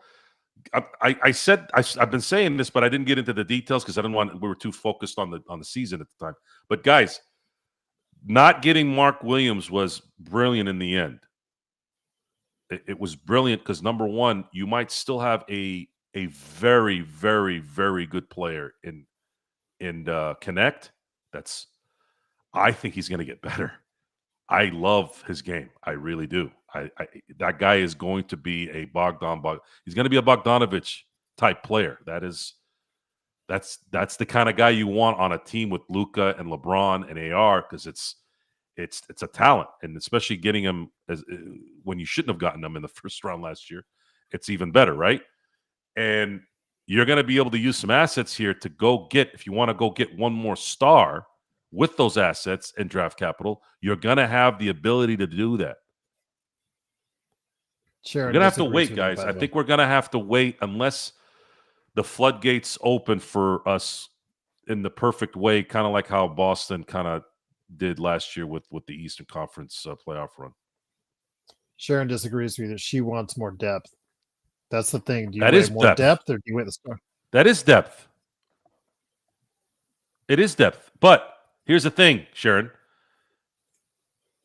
I'm talking about a third star. I'm not talking about Dyson Daniels type. I'm talking who would be available as a third star this summer. I don't know. Who's disgruntled right now? Who would want to leave that would be a third star? Giannis. So Giannis is one, which that's not going to happen. He has been a little bit, okay. out there. But again, I didn't prepare to look at that particular scenario and talk about it. But they're asking. Hernan's asking, do you think Dalton is better than Caruso or Steve Blake? He has the potential, yes, to be better. Absolutely. He could be, I'd say his ceiling is borderline all-star. Borderline. Because he is a lethal shooter. He's got the frame. He's got the body of an NBA player. He could drop 20 points a game with, look at it this way. When he gets comfortable, I have no doubt, and he's not injured, you give Dalton Connect 35 minutes, he's dropping 20 points a game. I have no doubt that that is something that's very realistic. Whether he's an all-star or not, I'm not going to go into that. I don't know. That'll depend on his training and his will to want to be, very good in the NBA. I don't know who the third star. I mean, we could sit and talk about who the third guy could be. I don't know. I have to go look at some things. I don't know who the third guy would be. JSJ, no matter how much you hate Len. Yes. JSJ, no matter how much you hate Len, and I know you hate Len, the NBA is all about agreements and things of that nature. And like Joe mentioned, he had a deal with Indiana, decided to bolt to the Lakers. I don't think it would be in the best look for the Lakers if they let him go after that, because he would not be eligible for the playoffs, I believe, if that's the case. That is correct. Yeah, so I don't think so. Plus, Morris and Reddish aren't playing any minutes anyways. So what good does it do? You might as well just go ahead and bring two guys in. Those two have been playing some minutes. Jameson is going to probably at some point, if he's in the mix as far as on a roster for the Lakers, he is probably going to be called on at some point in time during the playoffs to go out there, get 5 fouls, get a hard foul on somebody, and get kicked out. Hopefully, along with whatever player he decides to go at. Hopefully, it's Jokic. Yeah. But I'll just leave it at that. Last question of the day. But again, don't forget to join us tomorrow. We'll get you set up for the Milwaukee game on Thursday as the Lakers continue their very hard schedule, depending on where you see it. Sharon, Sharon, top 5. I don't think LeBron would want KD on the team. It would dilute his championship if he did. KD would not be a bad third star. Actually, I did think about that for a minute, but then I said I don't think either one. Phoenix wants too much. Well, but again, what can Phoenix? Even if they didn't, that's the optics there are not good. They may not be able to, because remember, they're the second tax apron, though, Joe, because they can only trade a player for player. They can't trade a player for. There you go. Yeah. So they can't even get any capital, right? Yeah, unless they get below that second tax apron. This is going to be tough. I don't. Maybe Sharon is right. Maybe they just keep everybody and keep the depth. I wish they had a draft pick this year, though, man. Yeah. This is a good draft. This is a good draft. They could have probably gotten something good even in the late 20s if they were to go that far. But well, they could talk to OKC. They have, I believe, 3 draft picks, first-round draft picks. And they have, all their players are signed for next season. So they're going to have to do something. I know. I can't see Oklahoma. You really think Oklahoma's going to try to help the Lakers, though? You don't want to help the Lakers. They're going to do something, Joe. Because they will, but I was looking at the list, right? And I'm looking at, okay, well, what are the teams that would, at this point, would work with the Lakers? I really don't know. You didn't think Dallas would, did you? Dallas probably not after what's happened. And I agree with it at this point. But San Antonio, Memphis, these guys are all going to have to stare the Lakers down here in the next few years, right? Oklahoma City, they need to win a championship in the Presti era at some point here. He's not going to want to help the Lakers. He helps the Lakers with one player. You're going to have to deal with Luka and a full arsenal. And they lost to Luka without really a full arsenal last year. It's not going to be easy, but February 1 changed my hopes and dreams for anything at this point. Anything can happen. Maybe they do get Durant. Probably not, but let's just say they could. There is a chance, because there is a chance for anything. If you could trade AD for Luka Doncic, anything's possible at this point. But I feel comfortable that they'll figure out something. Honestly, you want to know who I'd really want in the offseason? But they're not going to likely do it. I want Sabonis. But then you still need a shot blocker.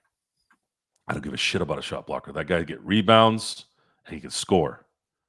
Get Sabonis and put him next to Luka and LeBron, and let's play ball. Expensive.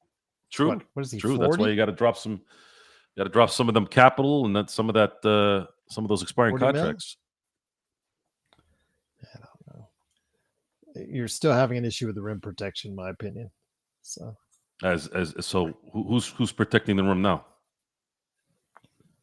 How is it? Jackson How do you need? Hayes. How do you explain something to me? We just talked about for almost 2 hours about how the NBA is about shooting and being soft. Who's going to the rack in today's game? They're shooting threes 50 times a game. What is that going to do? What is that? What? Who cares? There's still rim protection, Joe. There's still rebound. True. And good team Sabonis defense. can rebound. So close off. You saw a lot of that during the 8-game winning streak. You saw a lot of really good passing lane deflections. You saw a lot of free safety type stuff, even from Luka. Luka was getting 3-4 steals a game here and there, right?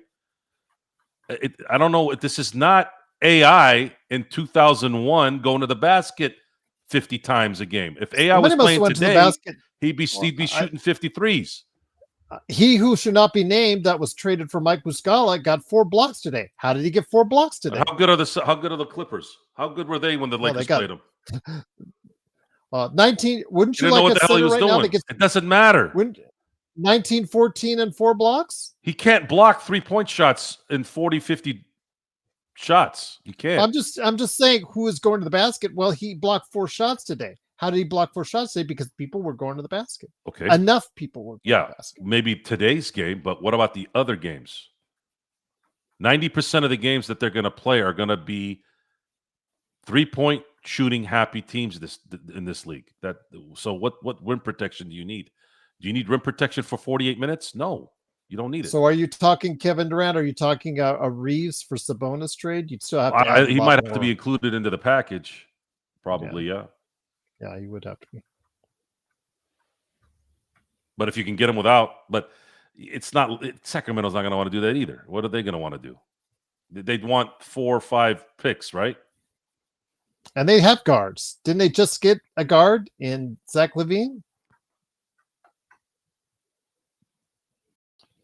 And I don't know. Again, we're talking semantics here. Let's say we should continue the collective bargaining agreement will be a problem. Pelinka's deal for Luka not only was amazing in the fact that it happened, but he was able to conduct it before this new CBA really has its ability to take effect. Bam Adebayo, 805. Why would the Heat trade Bam Adebayo to LA? Not having the greatest of seasons. I think they have thought a lot. I think they thought he was going to do a lot more for them coming off the Olympics, where he became a really nice stretch 5 or 4 option playing alongside AD. That didn't quite work out that way. I don't mind Bam Adebayo. I would need to know what Miami wants, and would they be willing to make a deal for what? What exactly do they? Pat Riley will try to smoke the Lakers. I mean, he why? For what? Is for AR and DFS? Like what? How does that change his team? He'd have to get rid of Bam Adebayo because he was disgruntled like Jimmy Butler, right? But yeah,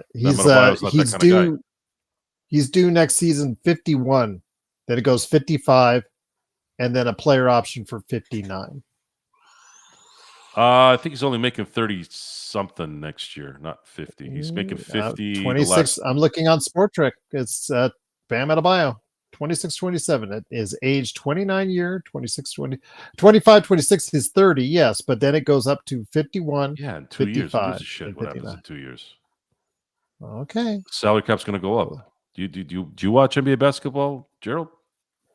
Do you watch NBA basketball? Oh, yeah. That's sometimes hard to figure out. You only care about the here and now. You don't care about the ramifications. No, I just told you. I corrected you on that. I corrected you on that. You're sitting there worried about $50 million. It's not until 2027. What are you worried about? What's happening in 2027? You can't. Okay, you're expecting him to. I told you next year, and your ears heard next season. It's on tape. You can't deny that. And your point? My point is, maybe you should turn your, thing on here.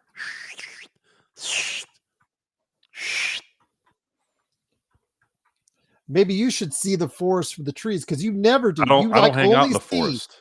You're the one that runs through walls. Yeah, I run through walls playing games. I told you, racquetball. You never played racquetball before? Oh, hell yeah, I did. There you go. but you run into the walls. I Well, never, I'm all the running. times I've played racquetball, run into the It's a wall. court. It's a literal square court. Yes, but How the else idea is to be am I able supposed to to stand stop? up and be able to hit the Am I ball. supposed to stop and not hit the wall when I'm trying to get to a ball? I could just see you just running face first into the wall, just like No, I 10 would times. use my shoulder and plant myself on the wall while I'm trying to get a shot. That's what I meant by going through the walls. And sometimes I did hear noises, and at that time I didn't get hurt. I don't want to know what those noises were. It's called the wood cracking and the wall shimmering. I don't know. I don't know what the hell what planet you went to. The wall shimmering. Okay. All right. JSJ Preston Chua is not even getting minutes on the Knicks right now, so he might be available for the minimum. But yeah. Brian Green, there is no reason anyone can say anything about Zubats. They know what they got him for, Brian. They got a gift. That's what they got. I'll leave it at that. But last question of the day comes from 805. He asked, would you rather be killed by Jason Voorhees, Michael Myers, or Freddy Krueger? Freddy, because it'd be in a dream. I wouldn't feel the pain. Tell that to Johnny Depp. Mm. One of his first. He got sucked into the. He was on the bed. He was in the bed. Yeah, when he got. Yeah. So you got, what was that? Was that supposed to be hell that he got taken down to? I remember that, by the way. 1, 2, Freddy's coming for you. Yeah. It's a lot of. I mean, yeah. Would you want to pay? You wish Tyson Chandler was still playing 805. I wish Kobe Bryant was still here.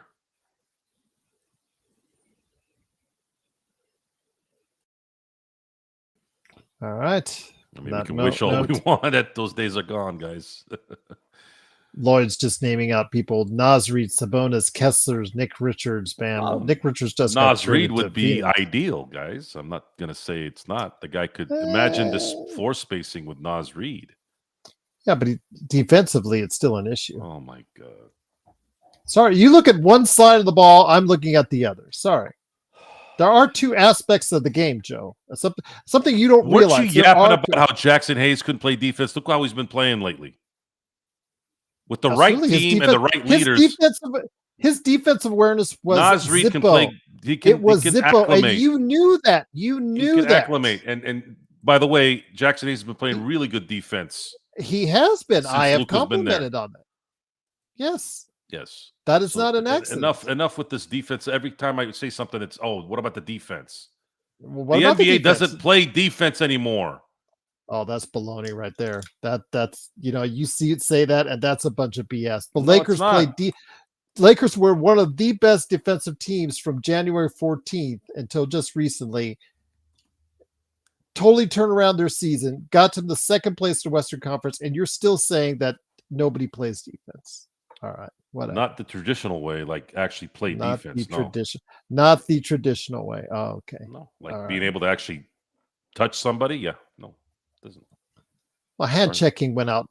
Yes, we know that. No, I'm talking about like your package in their hip.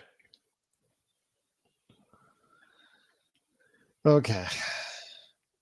Thank you, Lloyd. We appreciate it. Again, when somebody comes on the show or somebody's in the chat that we disagree with or have differing opinions on and still stays with us, it's great. But Joe's doing his typical Joe stuff right now. But the experiment is coming. I'll just leave it at that. So you could still pronounce it experiment. I just thought I'd throw a little bit of identifier on that.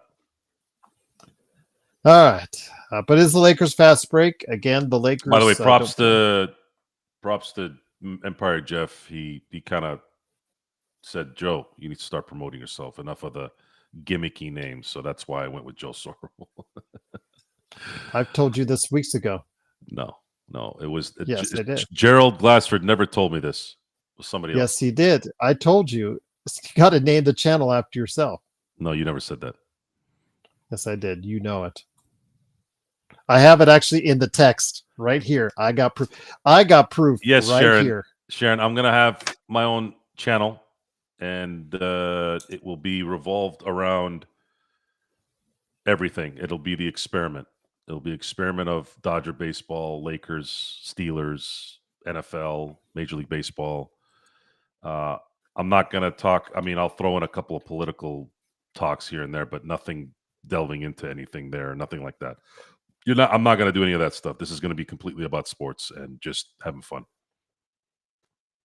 Sometimes we'll talk about stories of funny things like we do on here. Okay. I'm not doing this show to send a message and a meaning to things like 90% of the jerk offs out there trying to do nothing in their life and make money from just sitting on a couch and talking. No, there's substance, and there's going to be substance just like there is here. I'm not going to sit here and try to tell people how to live their lives. Fuck all that. I'm not a life coach. I'm not a life coach, and I'm not going to give you all positive bullshit. This is about sports. It's about attitude. It's about what you guys are watching and observing, and we're going to talk about it. Boom, done. Just like I'm doing now. And on that, it ain't going to change. Just going to say my name on it. It's just going to say my name on it, and the production value, you'll see it kind of go its way because I want to put a little more flair in the show. We'll see how it goes. It'll be fun. Can we get one injured player back by Thursday? Tough, I hope so. I mean, what with, again, left ankle soreness on DFS, a knee bruise for Jackson Hayes. The issue with the patella on Rui Hashimura, I think that was a little bit more extended. I guess he felt whatever pain he felt when he went up for that slam dunk. So obviously they're trying to be safe with him from getting any worse. So I'd probably say at least another few days for him. But yeah, we could definitely. I think DFS and or Jackson Hayes could come back by then. I don't see why not. 805 says Giannis, I will play longer. He'll yeah. He's still got some good years left. Although tonight didn't make a wise choice in fouling Halliburton. Should just let him shoot the three. That was a nice play that was run up, though. If you got a chance to see it. A bit of that. Joe, any thoughts on the Steelers before we head on out? Your Steelers getting DK Metcalf. My thought is, well, DK Metcalf. There's been some discussion on my Steelers forum that people think he's a number one, and I said he's not. But when you don't have a 1, getting a 2 is pretty good. I don't know if George Pickens is going to be there the whole way, but it's not a bad 1 and 2 if that's how they end up, if that's the route they go. A lot of attitude there, guys. DK Metcalf isn't the kind of, he's going to be the kind of guy that drops off quick. So take advantage of his athleticism now and his ability to do what he's doing here with his kind of limbs intact until he starts to get injured. This guy's not going to be the guy that's going to be a Larry Fitzgerald type. As soon as he starts to drop, you're going to start seeing him kind of like Hopkins hopping on other teams every other year. As far as quarterback, I want Aaron Rodgers over Russell Wilson. Aaron has a faster release and didn't have a bad season statistically last year. He played for the Jets, and when you've watched the Jets as long as I have in my life, you know that the Jets are a plague in the NFL. And the Steelers, although I'm still not very comfortable with Mike Tomlin still being the coach, I believe that the Steelers are going to enhance the offensive line here in the draft, as well as possibly free agent wise. It could be that as well. And with a faster release and 2 good receivers and a good tight end, just give Aaron Rodgers 3-4 seconds and let him cook. And him and Tomlin really like each other, so that'll help. All right. Well, again, you'll get to see more of this on the Joe Soro experiment that comes to a YouTube channel near you. All right. But on that note, we come back tomorrow. More Lakers fun. Go ahead and talk a little bit more and get you set up for Milwaukee and the Lakers on Thursday. Again, playback.tv / Lakers Fast Break on Thursday, 4:30 p.m. start time, 7:30 p.m. Eastern. And then afterwards, the best post game that's out there right here at the Lakers Fast Break. So, yes, so for Joe Soro, it's me, Gerald Glassford. Thanks again for watching this. I truly appreciate it. Any last thoughts before we head on out, Joe? Didn't I just give you my last thought? Well, that was on Pittsburgh. Any thoughts, General? No. Okay. All right. Well, on that good note, thanks for joining us. Truly appreciate it. And we'll see you tomorrow right here at the Lakers Fast Break podcast.